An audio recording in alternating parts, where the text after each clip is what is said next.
Cũng chào tất cả anh chị em bà con cộng đồng mạng trong và ngoài nước hết nha bà con anh chị em. Hôm nay mình ngồi đây mình tâm sự ngắn thôi nha bà con.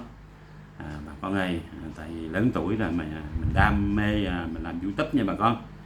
Làm biết rằng mình làm không có bằng ai, không có lợi ai hết á, nhưng mà mình lớn tuổi rồi mình đâu có đi cày nổi như mấy em nhỏ. Mấy em nhỏ thì kinh doanh, nó muốn làm ăn càng ngày phát triển, ta đi tỉnh này tỉnh kia tỉnh nọ, tôi quay những tin sốt, những cái tin hot, nhảy cầu hay là những chết chóc là sông suối gì đó, hay là hoặc là người ta có tiền từ thiện thì người ta đi quay những người dân tộc, những người nghèo trên núi trên đồ để người ta ủng hộ giúp đỡ người bệnh hoạn nghèo khổ không tiền không bạc. Đó, thì ta đi cái thi nửa tháng một tuần gì mấy người ta mới về một lần. Người ta ăn uống ngoài đường ngoài xá, người ta ngủ nhà trọ đồ vậy bà con. Ta làm để lấy kinh doanh ngàn tiến bộ mà. Còn mình lớn tuổi rồi mình cũng đâu có ham làm giàu khó gì, nhưng mà đam mê mình làm thôi bà con, đam mê chứ hơn nữa cái nghề tổ của mình không có bỏ được. Mình đam mê quá nghề tổ thì tổ nghiệp còn cho mình ca được nhưng mình ca mà lớn tuổi rồi ca nó cũng bình thường thôi, mà còn hơi thì còn ca bà con. Thì đờn thì cũng học lớn qua người này cái chút đỉnh người mới chứ cũng không thầy bà gì, mình cũng múa điều qua mắt thợ thôi. Thì bởi vậy mấy ông thầy đờn có nghe cũng thông cảm với mình nha. Mình đờn làm YouTube chứ mình không phải đi đờn mướn lần gì nha, mình cũng phải là thầy bà, cũng múa điều qua mắt thợ. Đam mê quá thì làm vậy thôi, làm đại mình tải lên YouTube. Đam mê YouTube mình phải tải clip mà con, không làm thì thôi, mà leo lên lưng cọp thì phải leo luôn, nhảy xuống là cọp ăn á bà con. Leo lên thì mình cứ làm, đàn hay đàn dở, hát hay hát dở thì mình cũng làm clip. Đã nói làm là phải tải clip chứ bà con nói vậy mà cũng tải lên. Không tải lấy clip đâu tải, để mình làm cũng như cây nhà lá vườn, cây nhà lá rừng như vậy đó bà con. Hôm nay mình đừng xôm đi mấy bậy bắt cho bà con nghe ha. Để nó có nhiêu làm nhiêu bà con ơi, chứ mình cũng thầy bà thầy thợ gì nhé.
mình cũng đợi mấy bài xôm xôm cho bà con nghe ha.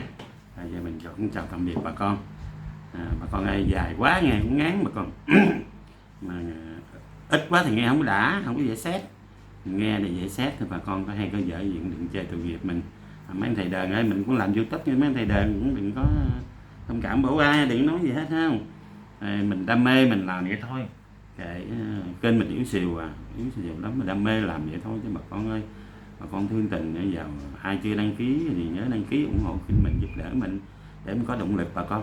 Mình thấy cái video nhiều người coi, nhiều người đăng ký mình mừng lắm, thì bà đỡ vậy mình mới cố gắng mình làm.